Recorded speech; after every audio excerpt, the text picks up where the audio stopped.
إن الحمد لله نحمده ونستعينه ونستغفره ونعوذ بالله من شرور أنفسنا ومن سيئات أعمالنا من يهده الله فلا مضل له ومن يضلل فلا هادي له وأشهد أن لا إله إلا الله وحده لا شريك له وأشهد أن محمدًا عبده ورسوله يا أيها الذين آمنوا اتقوا الله حق تقاته ولا تموتن إلا وأنتم مسلمون يا أيها الناس اتقوا ربكم الذي خلقكم من نفس واحدة وخلق منها زوجها وبث منهما رجالا كثيرا ونساء واتقوا الله الذي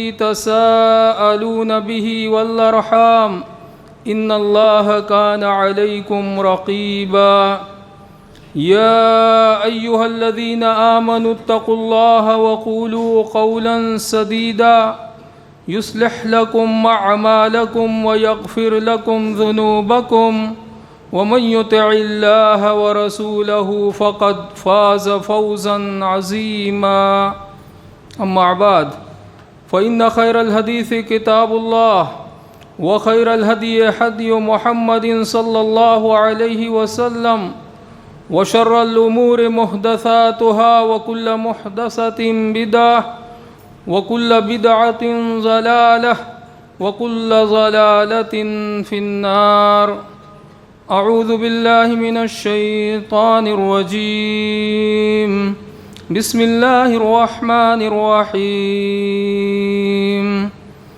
ونفس وما سواها فألهمها فجورها وتقواها قد أفلح من زكاها وقد خاب من دساها۔ معزز اور محترم حاضرین جمعہ، اللہ رب العالمین نے اس کائنات کے اندر بے شمار مخلوقات بنائیں جو اپنے اعتبار سے الگ الگ خصوصیت، الگ الگ نوعیت کی حامل ہیں۔ ان مخلوقات میں سے اپنے اوصاف کے اعتبار سے 3 مخلوق بڑی ہی عجیب و غریب ہیں۔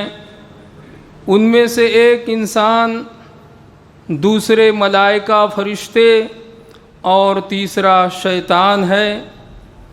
اگر ان کی طبیعت اور مزاج کے اعتبار سے ہم دیکھیں تو اللہ تعالیٰ نے ملائکہ کو خیر محض پر پیدا کیا۔ ان کے اندر صرف خیر ہی خیر کا مادہ پایا جاتا ہے۔ شر و برائی، فتنہ و فساد، نافرمانی کی چیز ان سے صادر ہی نہیں ہو سکتی۔ اللہ تعالیٰ کی یہ نورانی مخلوق اللہ رب العالمین نے ان کی تعریف کرتے ہوئے بیان فرمایا، لا یعصون اللہ ما امرہم ویفعلون ما یؤمرون۔ اللہ انہیں جس بات کا حکم دیتا ہے اس میں اس کی نافرمانی نہیں کرتے، جن چیزوں کا انہیں حکم دیا جاتا ہے اسے بجا لاتے ہیں، اس کو انجام دیتے ہیں۔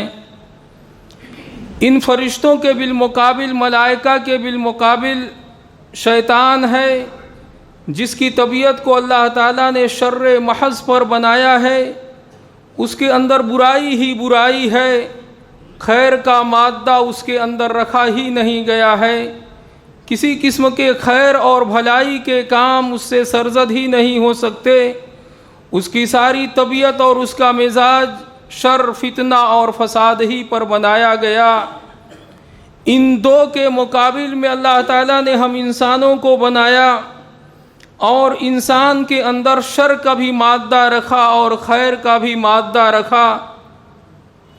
انسان کی طبیعت اور اس کے مزاج میں برائی کا مادہ بھی رکھا گیا ہے اور بھلائی کا مادہ بھی رکھا گیا ہے۔ انسان کو اللہ تعالیٰ نے اس بات کا حکم دیا کہ وہ اپنے شر کے پہلو کو دبائے اور خیر کے پہلو کو تربیت کرتے ہوئے اپنے خیر کے مادے کو اجاگر کرے۔ جس طریقے سے اس کے اندر نفس امارہ یعنی برائی پر آمادہ کرنے والا نفس رکھا گیا ہے، اسی طریقے سے اس کے اندر نفس لوامہ بھی رکھا گیا کہ انسان کی جب طبیعت اور اس کا مزاج اس کو برائی پر آمادہ کرتا ہے، برائی کے لیے حکم دیتا ہے، تو ایک دوسرا نفس یا نفس کی ایک دوسری کیفیت اللہ تعالیٰ نے یہ رکھی کہ انسان کا نفس اس کو ملامت کرتا ہے، برائی کرنے سے پہلے بھی اس کو ملامت کرتا ہے اور برائی کرنے کے بعد بھی اس کے دل میں کھٹکتا رہتا ہے۔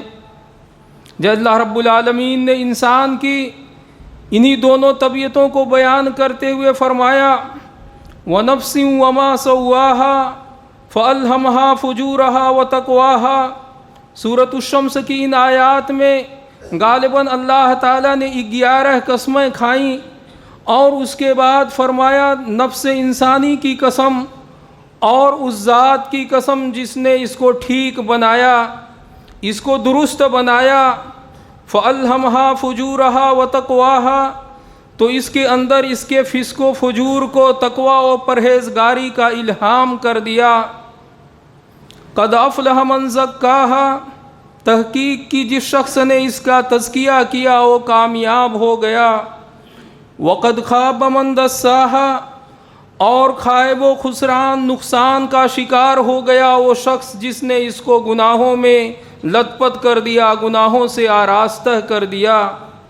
آیت کریمہ میں اللہ تعالیٰ نے انسان کے دونوں نفس کو بیان کیا اور اس بات کو بیان کیا کہ اللہ تعالیٰ نے انسان کے نفس میں برائی بھی ڈالی ہے اور بھلائی بھی ڈالی ہے، انسان کے اندر فسق و فجور کا مادہ بھی رکھا گیا ہے، تقوی اور پرہیزگاری کی صفت بھی اس کے اندر رکھی گئی ہے، پرہیزگاری کی صفت سے اس کو متصف کیا گیا ہے۔ علامہ ابن قیم رحمہ اللہ نے کتاب الروح میں اس آیت کریمہ کی روشنی میں فرمایا کہ انسان کے اندر برائی کا مادہ زیادہ رکھا گیا ہے۔ آج کا موضوع تزکیہ نفس ہے۔ بات کو آگے بڑھانے سے پہلے تزکیہ نفس کا مطلب ہمیں سمجھ لینا چاہیے، جس سے اس کی اہمیت و ضرورت کا اندازہ بھی ہوگا۔ تزکیہ کے معنی عربی زبان میں 2 معنی میں یہ لفظ استعمال ہوتا ہے۔ تزکیہ میں ایک تطہیر اور دوسری زیادتی کا معنی پایا جاتا ہے۔ نفس سے مراد بعض لوگوں نے کہا کہ دل کے معنی میں یہ استعمال ہوا، بعض نے جان، بعض نے روح لیا، اور کچھ لوگوں کا کہنا ہے کہ نفس سے مراد انسانی شخصیت ہوتی ہے۔ انسان ہونا ایک الگ اور شخصیت کا ہونا الگ، انسانی شخصیت نفس سے مراد ہے۔ بہرحال نفس ہم میں سے ہر کوئی اس کو بولتا ہے اور اس کو سمجھا جاتا ہے کہ نفس کیا چیز ہے، ہمارا نفس کیا چیز ہے، اس کو ہم بولتے ہیں اور اس کے مفہوم کو عرفی طور پر سمجھتے ہیں۔ تزکیہ نفس کے معنی یہ ہوئے کہ اپنے نفس کو بھلائی کا عادی بنایا جائے، شر و فساد سے اس کو روکا جائے، اپنے نفس کو ایمان کے ساتھ، اخلاص کے ساتھ، جو بھی اچھے اخلاق، اچھی عادات اور طور طریقے ہیں، محاسن اخلاق، مکارم اخلاق، جو بھی بہترین صفات ہوتی ہیں، ان صفات سے اپنی شخصیت کو آراستہ کیا جائے۔ اسی کے ساتھ ساتھ ہمارے اندر جو بھی شر چیزیں ہیں، برائی کے جو پہلو ہو سکتے ہیں، جتنے گھٹیا قسم کے اخلاق و آداب طور طریقے ہو سکتے ہیں، ان تمام سے اپنے نفس کو پاک و صاف کیا جائے۔ یہ تزکیہ نفس کا مطلب ہے۔ علامہ ابن قیم رحمہ اللہ آیت کریمہ سے استدلال کرتے ہوئے بیان کرتے ہیں کہ اللہ تعالیٰ نے انسان کے نفس کی 2 کیفیت بیان کی، اور اس میں پہلے نمبر پر کہا فَأَلْهَمَهَا فُجُورَهَا وَتَقْوَاهَا، کہ اس کے اندر اللہ تعالیٰ نے فجور ڈال دیا، اور دوسرے نمبر پر فرمایا وَتَقْوَاهَا، اس کے اندر اس کی پرہیزگاری کا الہام کیا۔ اس سے انہوں نے استدلال کیا کہ یہ دنیا دارالامتحان ہے، آزمائش کی جگہ ہے۔ اس آزمائش کی وجہ سے اللہ تعالیٰ نے نفس کے میلان کو برائی کی طرف زیادہ رکھا ہے۔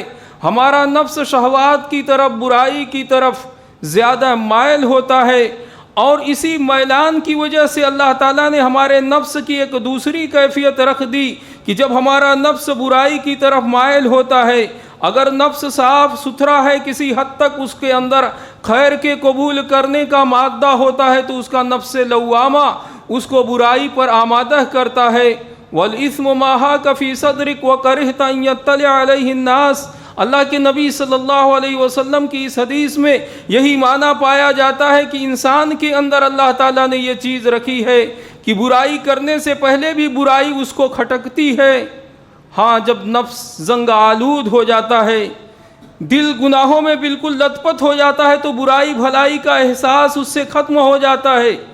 زنگ آلود ہونے سے پہلے نفس کی یہ کیفیت رہتی ہے، یا ہمارے دل کی یہ حالت رہتی ہے کہ برائی کرنے سے پہلے بھی وہ کھٹکتی ہے۔ وَالْإِثْمُ مَا حَاكَ فِي نَفْسِكَ، برائی وہ ہے جو تمہارے نفس میں کھٹکے، اور برائی کرنے کے بعد بھی برائی کھٹکتی رہتی ہے۔ اس لیے نبی صلی اللہ علیہ وسلم نے فرمایا وَكَرِهْتَ أَن يَطَّلِعَ عَلَيْهِ النَّاسُ، اور تم ناپسند کرتے ہو کہ لوگ اس کو جانیں۔ آدمی برائی کر لیتا ہے، کرنے کے بعد بھی اسے پسند نہیں رہتا کہ لوگ جانیں، اس کی برائی چھپی ہی رہے، لوگ اس پر آگاہ نہ ہو سکیں۔ تزکیہ نفس کی اہمیت کیا ہے؟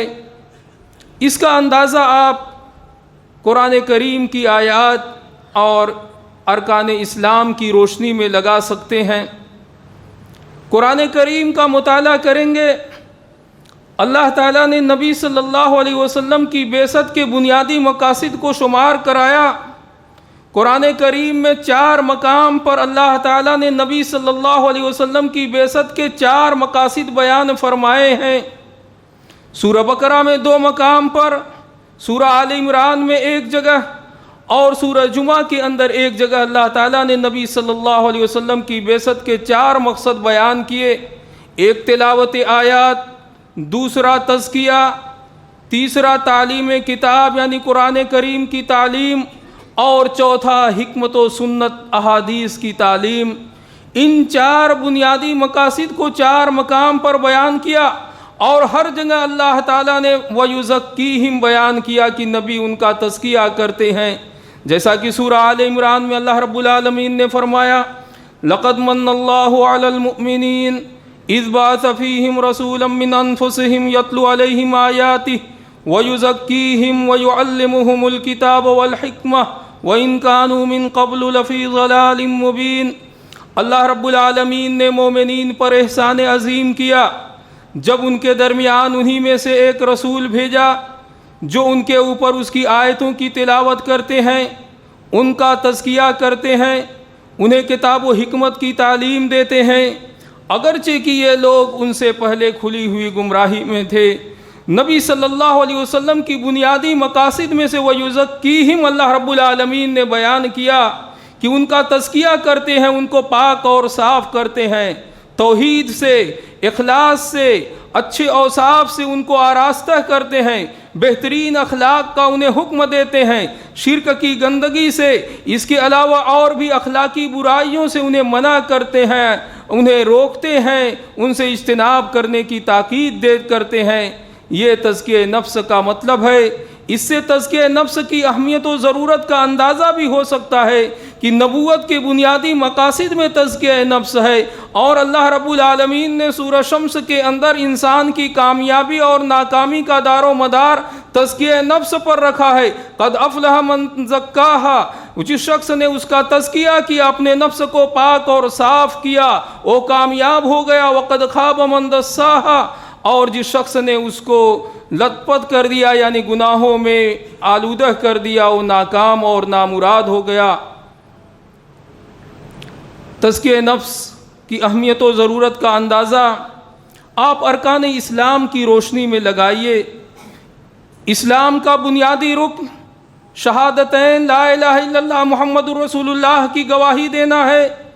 جب ہم اپنی زبان سے اس بات کا اقرار کرتے ہیں کہ اللہ کے سوا کوئی حقیقی معبود نہیں، تو سب سے بڑی نیکی توحید کا اعتراف کرتے ہیں، اخلاص کا اعتراف کرتے ہیں، اور اسی کے ساتھ ساتھ جتنے بھی معبودیں دانے باطلہ ہو سکتے ہیں، شرک کی جتنی بھی چیزیں ہو سکتی ہیں، ان تمام کا انکار کرتے ہیں۔ خود کو توحید کا عادی بناتے ہیں، شرک اور بت پرستی سے اپنے آپ کو بری ہونے کا اعلان کرتے ہیں۔ اسی کے ساتھ ساتھ رسول اللہ صلی اللہ علیہ وسلم کے طریقے پر چلنے کی گواہی دیتے ہیں۔ اس طریقے سے ہٹ کر جو بھی بدعات اور خرافات کے راستے ہو سکتے ہیں اس سے اپنے آپ کو بچنے کی تلقین فرماتے ہیں۔ شہادتین کے بعد اسلام کا بنیادی رکن صلاۃ ہے، جسے 5 وقت اللہ تعالیٰ نے فرض قرار دیا۔ صلاۃ کے فرض کے مقاصد کو اللہ رب العالمین نے بیان کرتے ہوئے فرمایا، اتل ما اوحی الیک من الکتاب واقم الصلاۃ ان الصلاۃ تنہی عن الفحشاء والمنکر ولذکر اللہ اکبر۔ آپ اللہ کی کتاب کی تلاوت کریں، نماز قائم کریں۔ نماز کا فائدہ کیا ہے، کس طریقے سے تزکیہ کرتی ہے؟ ان الصلاۃ تنہی عن الفحشاء والمنکر، اللہ رب العالمین نے صلاۃ کی فرضیت کی حکمت بیان کیا اور کہا کہ بے شک یہ نماز فحش اور منکر چیزوں سے روکتی ہے، یہ انسان کے بہت بڑا تزکیہ کرنے والی ہے۔ اس کے آپ قدم قدم پر اندازہ لگائیے کہ وضو کرنے سے لے کے نماز پڑھنے تک، بعد کے اذکار تک کس طرح یہ ہمارے گناہوں کا کفارہ بنتی ہیں۔ ایک نماز دوسرے نماز تک کفارہ بنتی ہے، وضو کرنے سے ہماری گناہیں جھڑ جاتی ہیں، چل کر آنے کی وجہ سے ہماری گناہیں مٹتی رہتی ہیں۔ یہ تمام ہمارے تزکیے کا بہت بڑا درس دیتی ہیں۔ اسلام کے بنیادی ارکان میں سے ایک رکن زکوٰۃ دینا ہے۔ اللہ رب العالمین نے نبی صلی اللہ علیہ وسلم کو جہاں زکوٰۃ کے وصولنے کا، لوگوں سے زکوٰۃ لینے کا حکم دیا، وہیں زکوٰۃ لینے کی حکمت بھی بیان فرمائی۔ خذ من اموالہم صدقۃ تطہرہم وتزکیہم بہا وصلی علیہم ان صلاتک سکن لہم۔ اے نبی، آپ ان کے مالوں سے صدقہ لیں، تطہرہم بہا وتزکیہم، اس صدقے کے ذریعے سے، اس زکوٰۃ کے ذریعے سے آپ انہیں پاک صاف کریں گے، ان کا نفس بھی پاک صاف ہوگا، ان کا مال بھی پاک صاف ہوگا۔ وَتُزَكِّيهِمْ، اور اس کے ذریعے سے آپ ان کا تزکیہ کریں گے۔ انسان کے نفس میں جو مال کی حرص و لالچ، بخل و کنجوسی رکھی ہوئی ہے، ان تمام چیزوں سے آپ اس کا تزکیہ کریں گے۔ وَصَلِّ عَلَيْهِمْ إِنَّ صَلَاتَكَ سَكَنٌ لَهُمْ، آپ ان کے اوپر درود بھیجیں، آپ ان کے حق میں دعا کریں، بے شک آپ کی دعا ان کے لیے باعث اطمینان اور سکون ہوگی۔ اسی طریقے سے روزہ اسلام کے بنیادی ارکان میں سے ہے۔ روزہ تزکیہ نفس کا بہت بڑا درس دیتا ہے، انسان کے تزکیے کا بہت بڑا مقام ہے روزے کے ذریعے سے۔ روزہ یہ تو انسان کو ایسی تربیت اور ایسا تزکیہ کرتا ہے انسان کا کہ اس کی وجہ سے انسان ناجائز تو چیز چھوڑیے، بلکہ جو جائز چیز ہوتی ہے اس سے بھی اللہ تعالیٰ کے یہاں اجر و ثواب حاصل کرنے کے لیے رک جاتا ہے۔ کھانا پینا جو مباح ہے اس سے بھی مخصوص وقت تک رکا رہتا ہے، اپنی خواہشات کو پورا کرنے سے رکا رہتا ہے۔ یہ تزکیے کا بہت بڑا درس دیتا ہے، اور روزے کی فرضیت کی حکمت بھی اللہ رب العالمین نے تقوی اور پرہیزگاری بیان کی، جیسا کہ اللہ رب العالمین کا ارشاد ہے، یا ایھا الذین آمنوا کتب علیکم الصیام کما کتب علی الذین من قبلکم لعلکم تتقون، کہ اے ایمان والو، تمہارے اوپر روزہ فرض کیا گیا جیسا کہ تم سے پہلی امتوں پر فرض کیا گیا تھا۔ لعلکم تتقون، اس کی حکمت کیا ہے، اس کا راز کیا ہے؟ تاکہ تم متقی بن جاؤ، پرہیزگار بن جاؤ۔ یہی تقوی ہمارا تزکیہ ہے۔ تقوی میں بھی دونوں باتیں شامل ہوتی ہیں کہ اللہ تعالیٰ نے جن چیزوں کے کرنے کا ہمیں حکم دیا ہے، اس کے رسول اللہ صلی اللہ علیہ وسلم نے جن اوامر کو بجا لانے کی ہمیں تاکید فرمائی ہے اس کو انجام دیا جائے، اور شریعت میں جن چیزوں کو منع کیا گیا ہے ان چیزوں سے رکا جائے، اس سے باز آ جایا جائے۔ اسلام کے بنیادی ارکان میں سے ایک رکن حج ہے۔ حج کے اندر تزکیہ کیا چیز ہے؟ حاجی جب حج کرنے کے لیے جاتا ہے، احرام کے مخصوص لباس جب وہ زیب تن کر لیتا ہے تو اونچے نیچے کا جو کپڑوں کے ذریعے احساس ہوتا ہے، یہ سارے احساس ختم ہو جاتے ہیں۔ مرنے کے بعد انسان کی کیا کیفیت ہوگی اس کا احساس ہوتا ہے۔ میدان حشر میں جو جمع ہویا جائے گا وہ یاد تازہ ہو جاتی ہے۔ اس کے علاوہ احرام کے خلاف جو چیزیں ہیں ان تمام چیزوں سے رکنا اس کے اوپر لازم ہو جاتا ہے، اس کے لیے اس ٹریننگ اور تربیت کی جاتی ہے۔ فمن فرض فیہن الحج فلا رفث ولا فسوق ولا جدال، جس شخص نے اپنے اوپر حج کو واجب کر لیا یا جس کے اوپر حج واجب ہو گیا، فلا رفث ولا فسوق، تو کسی قسم کی بےہودگی کی بات نہ کرے، فسق و فجور کا کوئی کام نہ کرے، لڑائی جھگڑا نہ کرے۔ تو یہ اسلام کے بنیادی جو ارکان ہیں، شہادتین سے لے کر حج تک، یہ تمام چیزیں ہمیں ٹریننگ دیتے ہیں، تربیت دیتے ہیں تزکیہ نفس کی، کہ ہم اپنے نفس کا تزکیہ کریں، اس کی پاکی اور صفائی کریں، خیر کا اسے عادی بنائیں، شر سے اسے روکیں اور اس کو باز رہنے کی تاکید کریں اور خود باز رہیں۔ تزکیہ نفس کی اس اہمیت کا اندازہ لگانے کے بعد انسان کا تزکیہ نفس کس طریقے سے حاصل ہوتا ہے، کس طریقے سے ہمارا نفس کا تزکیہ ہو سکتا ہے، اس کے متعلق کچھ باتیں عرض کرنا چاہتا ہوں۔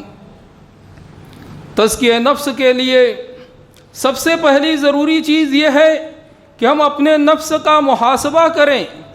محاسبہ نفس کا مطلب کیا ہے؟ محاسبہ نفس کا مطلب یہ ہے کہ اپنے نفس کا حساب کتاب کیا جائے، خود اپنا جائزہ خود سے لیا جائے کہ ہم نے کون سے کام کیے ہیں، کون سے کام نہیں کیے، ہمارے اندر کتنا خیر پایا جاتا ہے اور کتنا شر پایا جاتا ہے۔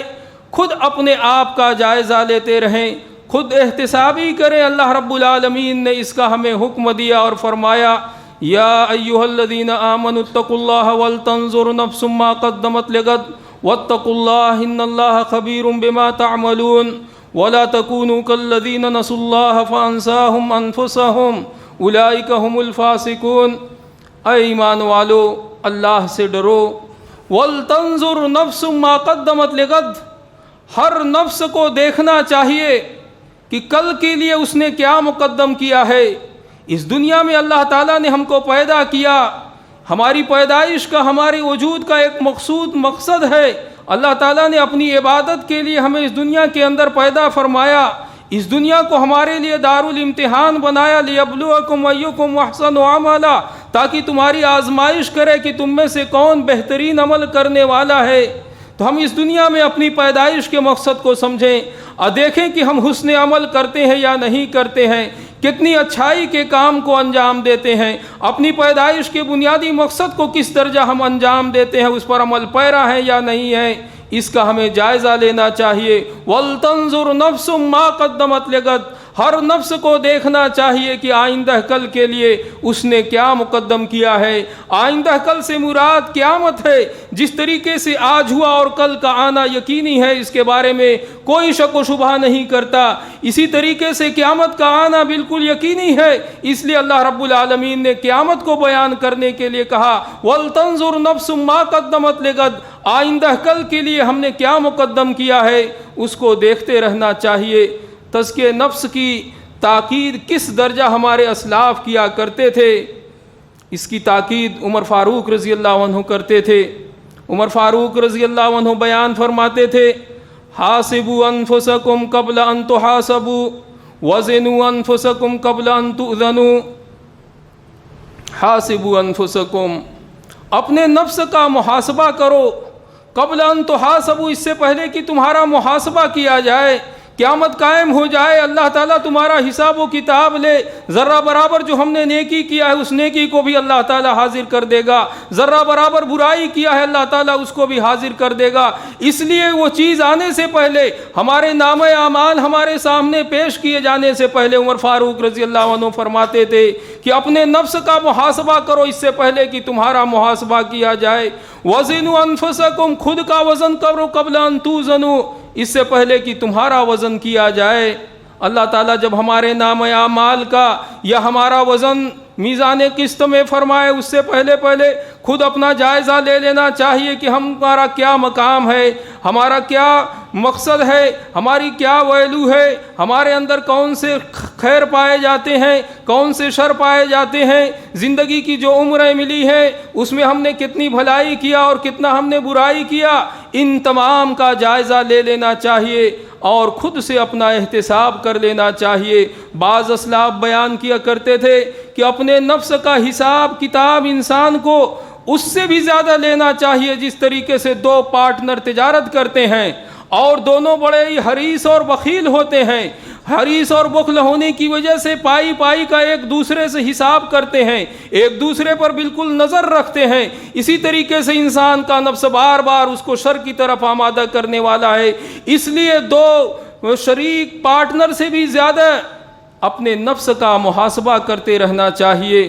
جب ہم محاسبہ نفس کرتے ہیں، اپنے نفس کا حساب کتاب کرتے ہیں، تو اپنی خامیوں پر خود آگاہ ہو جاتے ہیں، دوسروں کے عیوب جو ہم کو نظر آتے ہیں اس سے زیادہ اپنے عیوب نظر آنے لگتے ہیں۔ بل الانسان علی نفسہ بصیرہ ولو القی معاذیرہ، انسان اپنے نفس پر بصیر ہے، بڑی گہرائی کے ساتھ اپنے نفس کو جانتا ہے، اگرچہ وہ اپنے متعلق طرح طرح کا عذر پیش کرنا شروع کر دے، لیکن ہمارے اندر کیا ہے، ہم کیا ہیں، ہم سے زیادہ ہمارے بارے میں کوئی نہیں جانتا۔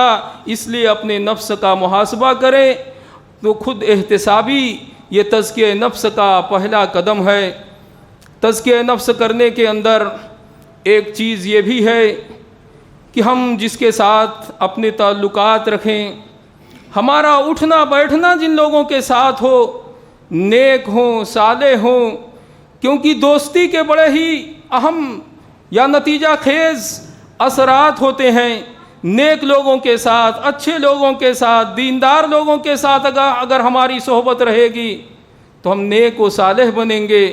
برے لوگوں کے ساتھ اگر ہمارا اٹھنا بیٹھنا رہے گا تو اس کے اثرات سے ہم محفوظ نہیں رہ سکتے۔ اللہ کے نبی صلی اللہ علیہ وسلم کو اللہ تعالیٰ نے معصوم بنایا تھا، یہاں تک کہ آپ صلی اللہ علیہ وسلم کے معجزات میں یہ بھی ہے کہ آپ کے ساتھ اللہ نے جس شیطان کو مسلط کیا تھا وہ بھی آپ کا تابع و فرما بردار ہو گیا تھا، آپ کو صرف خیر اور بھلائی کا حکم دیتا تھا، لیکن ان تمام چیزوں کے باوجود اللہ تعالیٰ نے نبی صلی اللہ علیہ وسلم کو حکم دیا وَاصْبِرْ نَفْسَكَ مَعَ الَّذِينَ يَدْعُونَ رَبَّهُمْ بِالْغَدَاةِ وَالْعَشِيِّ، آپ اپنے آپ کو ان لوگوں کے ساتھ جما کے رکھیں، اپنے آپ کو ان لوگوں کی صحبت میں رکھیں جو اپنے پروردگار کو صبح و شام پکارتے ہیں، یریدون وجہ، اللہ تعالیٰ کی رضامندی اور خوشنودی چاہتے ہیں۔ آپ اس سے اندازہ لگائیے کہ ہمیں نیک اور صالح دوست کے انتخاب کا کتنا زیادہ حکم ہوگا جب ہمارے نبی صلی اللہ علیہ وسلم کو اللہ تعالیٰ نے حکم دے دیا کہ آپ صبح و شام اللہ کو یاد کرنے والوں کے ساتھ رہیں، انہی کے ساتھ خود کو جما کے رکھیں، ان سے اپنی نگاہوں کو دنیا کی زیب و زینت کی طرف نہ پھیریں۔ تزکیہ نفس کے لیے ایک چیز یہ بھی ہے کہ ہم دنیا کی حقیقت کو سمجھیں کہ دنیا کیا چیز ہے۔ دنیا یہ فانی ہے، چند روزہ یہ زندگی ہے، دھوکے کا سامان ہے۔ اس دنیا کی حقیقت کو سامنے رکھتے ہوئے ہماری پیدائش کا، ہماری تخلیق کا کیا مقصد ہے، اس کو زیادہ سے زیادہ حاصل کرنے کی کوشش کریں۔ دنیا کو یہ سمجھیں کہ کتنا بھی مل جائے الا متاع الغرور، اللہ تعالیٰ نے اسے دھوکے کا سامان قرار دیا، لہو و لعب قرار دیا ہے کہ دنیا کی حیثیت یہی ہے۔ دنیا کی حیثیت کو سمجھیں اور دیکھیں کہ دنیا کے اعتبار سے کتنے بھی اعلیٰ مقام تک لوگ پہنچے ہیں، لیکن جلد ہی یہ دنیا ختم ہو گئی۔ فائدہ مند چیز وہی ہے جو اپنی زندگی رہتے ہوئے، زندگی کی سانسوں کو رہتے ہوئے ہم آخرت کے لیے عمل انجام دے لیں گے۔ تزکیہ نفس کے لیے ایک اہم چیز یہ بھی ہے کہ ہم آخرت میں اللہ تعالیٰ کے پاس جواب دہی کا احساس اپنے اندر پیدا کریں۔ ہمارے اندر احساس ہونا چاہیے کہ مرنے کے بعد اللہ تعالیٰ کی بارگاہ میں ہمیں پیش کیا جائے گا، جو کچھ ہم نے کیا ہے اللہ تعالیٰ اس پر ہمارا حساب کتاب لے گا، جواب دینا پڑے گا۔ اور جب یہ احساس دنیا کے اندر پیدا ہو جاتا ہے تو جنت کا حصول بہت ہی زیادہ آسان ہو جاتا ہے، جیسا کہ اللہ رب العالمین نے فرمایا وَأَمَّا مَنْ خَافَ مَقَامَ رَبِّهِ وَنَهَى النَّفْسَ عَنِ الْهَوَىٰ فَإِنَّ الْجَنَّةَ هِيَ الْمَأْوَىٰ، کہ جو شخص اپنے رب کے پاس کھڑے ہونے سے ڈر گیا اور اپنے نفس کو خواہشات سے روک دیا، فَإِنَّ الْجَنَّةَ هِيَ الْمَأْوَىٰ، تو جنت اس کا ٹھکانہ ہو جائے گا۔ اس لیے ہمارے اندر ہمیشہ یہ احساس ہونا چاہیے کہ رب کے سامنے ہمیں کھڑا ہونا ہے، اس کے سامنے اپنے سارے ہمارا حساب کتاب ہوگا۔ اللہ تعالیٰ جو کچھ ہم کیے ہیں ان چیزوں کو ہماری نگاہوں کے سامنے پیش کر دے گا، کتاب کی شکل میں دے دیا جائے گا کہ پڑھ لو اور اپنا فیصلہ خود سے کر لو۔ تزکیہ نفس کے ان تمام اسباب اختیار کرنے کے ساتھ ساتھ اللہ تعالیٰ سے ہمیشہ اپنے نفس کے تزکیے کے لیے دعا بھی کرتے رہنا چاہیے۔ اللہ کے نبی صلی اللہ علیہ وسلم کی دعاؤں میں آتا ہے کہ اللہ کے نبی صلی اللہ علیہ وسلم دعا کرتے تھے، اللہم آت نفسی تقواہا وزکہا انت خیر من زکاہا انت ولیہا ومولاہا، کہ اے اللہ تو میرے نفس کو اس کی پرہیزگاری عطا فرما، اس کو پاک اور صاف کر دے، تو ہی بہترین ہے جو اس کو پاک اور صاف کرنے والا ہے۔ اللہ رب العالمین سے دعا ہے کہ اللہ جس مقصد کے لیے تو نے ہمیں پیدا کیا اس مقصد کو ہمیں سمجھنے والا اور اپنی زندگی کے مقصد کے مطابق عمل کرنے کی توفیق ہمیں عطا فرما۔ جب تک ہمیں اس دنیا کے اندر زندہ رکھ، اپنا نیک و صالح بندہ بنا کر زندہ رکھ، ہمیں خیر کے امور انجام دینے کی توفیق عطا فرما، شر سے ہمیں محفوظ فرما، ہمیں نفس مطمئنہ اور نفس لوامہ عطا فرما، اور ہمارا جو شر پر آمادہ کرنے والا نفس امارہ ہے اے اللہ ہمیں اسے مات دینے کی توفیق عطا فرما۔ اس دنیاوی زندگی کو ہمارے لیے باعث امن و سکون، خیر و سعادت اور آخرت کی تیاری کا زیادہ سے زیادہ ذریعہ بنا، ہم تمام کو صحت و عافیت کی نعمت سے مالا مال فرما، ہمارا خاتمہ ایمان بالخیر پر فرما، آمین۔ بارک اللہ لی ولکم ونفعنی وإیاکم بالآیات والذکر الحکیم، انہ تعالی جواد کریم ملک بر رعوف الرحیم۔